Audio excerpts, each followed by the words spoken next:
দুইটি সংখ্যার অনুপাত 3:2 উভয়ের সাথে 4 যোগ করলে অনুপাতটি 7:5 হয়। তাহলে বড় সংখ্যাটি কত? প্রশ্ন কিন্তু আপনাকে বলতে পারে যে ছোট সংখ্যাটি কত, এ ধরনের বলতে পারে। যেহেতু এখানে সংখ্যার কথা বলা হচ্ছে, ধরে নিচ্ছি একটি সংখ্যা 3x এবং অপর সংখ্যা 2x। এই যে অনুপাতটা দেয়া আছে এর উপর বেসিস করে একটা আমরা চলক ধরে নিচ্ছি। বড় সংখ্যা ধরে নিচ্ছি 3x এবং ছোট সংখ্যা ধরে নিচ্ছি 2x।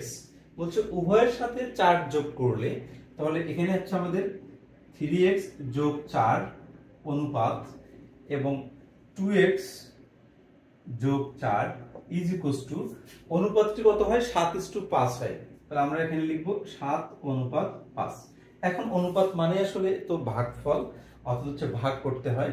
তাহলে 3x positive 4 by 2x positive 4 is equals to 7/5। Okay, আমরা জাস্ট এটাকে সিম্পলিফাই করব। সিম্পলিফাই করলে আমাদের এখানে পাচ্ছি, যদি আর গুণ করে দিই আমরা, 3 × 5 = 15x positive 4 × 5 = 20 is equals two 7 × 2 = 14x positive 4 × 7 = 28। ওকে, এখানে অবশ্যই বাদ দিব। এখন এই যে 15x আছে, এই যে 14x আছে, দুইটা যদি আমরা একদিকে নেই, তাহলে এখানে 15x - 14x is equals two এখানে 28 আছে মাইনাস এই 20 এই সাইডে চলে আসছে। ওকে, এখন 15 থেকে যদি 14 বাদ দিই শুধু x থাকে ইজ ইকুয়ালস টু 28 থেকে যদি 20 বাদ দিই সেক্ষেত্রে আমাদের 8 থাকে। কারণ x এর ভ্যালু পাচ্ছি হচ্ছে আমরা 8।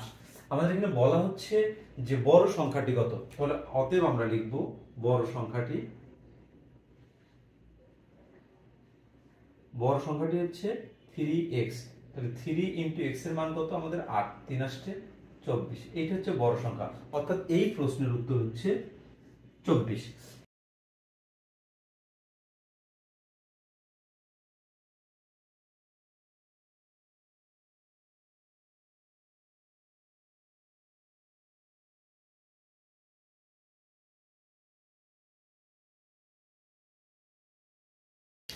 আপনারা যারা 47তম বিসিএস প্রিলিমিনারি পরীক্ষায় অংশগ্রহণ করবেন, আপনাদের জন্য বিডিজ অফ চ্যাট কুড়িঘরের পক্ষ হতে বিসিএস প্রিলিমিনারি ম্যাথসের সিলেবাসের উপরে একটি স্পেশাল কোর্স চালু করতে যাচ্ছি। এই কোর্সে থাকছে টোটাল 30টি লাইভ ক্লাস। এই লাইভ ক্লাস 30টি রেকর্ড করা থাকবে, পরবর্তীতে যে কোনো সময় আপনি এটি দেখতে পারবেন। এছাড়া থাকছে নিজেকে যাচাইয়ের জন্য টোটাল 5টি মডেল টেস্ট এবং 5টি সলভ ক্লাস, অর্থাৎ টোটাল 40টি ক্লাসের মাধ্যমে আগামী 30শে এপ্রিলের মধ্যে এই কোর্সটি আমি সম্পূর্ণ করার চেষ্টা করব ইনশাল্লাহ। নামমাত্র ফি দিয়ে আপনি এই কোর্সটিতে ভর্তি হতে পারেন। এই কোর্সটি সম্পর্কে আরো বিস্তারিত জানতে পাশে উল্লেখিত হোয়াটসঅ্যাপ নম্বরে আপনি যোগাযোগ করতে পারেন। আপনাদের সকলের সুস্বাস্থ্য কামনা করে এখানেই শেষ করছি। আল্লাহ হাফেজ।